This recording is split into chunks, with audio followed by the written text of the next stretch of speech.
പൊതുവായി നാരായണ പണിക്കർ എന്നാണ് അദ്ദേഹത്തിന്റെ മുഴുവൻ പേര്. ഗ്രന്ഥശാല പ്രസ്ഥാനത്തിന് തുടക്കം കുറിച്ച വ്യക്തിയാണ് അദ്ദേഹം. വായിച്ചു വളരുക, ചിന്തിച്ചു വേഗം നേടുക എന്നാണ് അദ്ദേഹത്തിന്റെ മുദ്രാവാക്യം. കുട്ടികളായ നമ്മുടെ അമ്മ അറിവ് നേടുക എന്നാണ്. അതിന് വായന നല്ലൊരു ഉപായമാണ്. വായന ഒരാളെ പൂർണ്ണനാക്കുന്നു എന്നാണ് പ്രശസ്ത ചിന്തകനും എഴുത്തുകാരുമായ ഫ്രാൻസിസ് ബേക്കൺ പറയുന്നത്.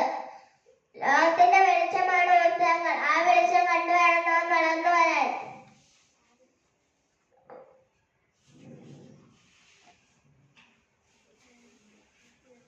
നല്ലൊരു പുസ്തകം നല്ലൊരു സുഹൃത്തിനെ പോലെയാണ്.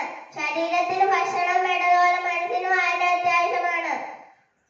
മനുഷ്യന് ആത്മവിശ്വാസം വളർത്തുന്നതിനും ആശയവിനിമയശേഷി ഉണ്ടാക്കുന്നതിനും വായനയ്ക്ക് വളരെ വലിയ പങ്കുണ്ട്.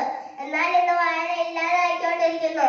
പുതിയ തലമുറ ടിവിയുടെയും കമ്പ്യൂട്ടറിന്റെയും മൊബൈൽ ഫോണുകളുടെയും ലോകത്തേക്ക് പോയിക്കൊണ്ടിരിക്കുന്നു. അവരെ വായനയുടെ പ്രാധാന്യം മനസ്സിലാക്കി കൊടുക്കുവാനാണ് ഈ വായനാ ദിനം ആചരിക്കുന്നത്.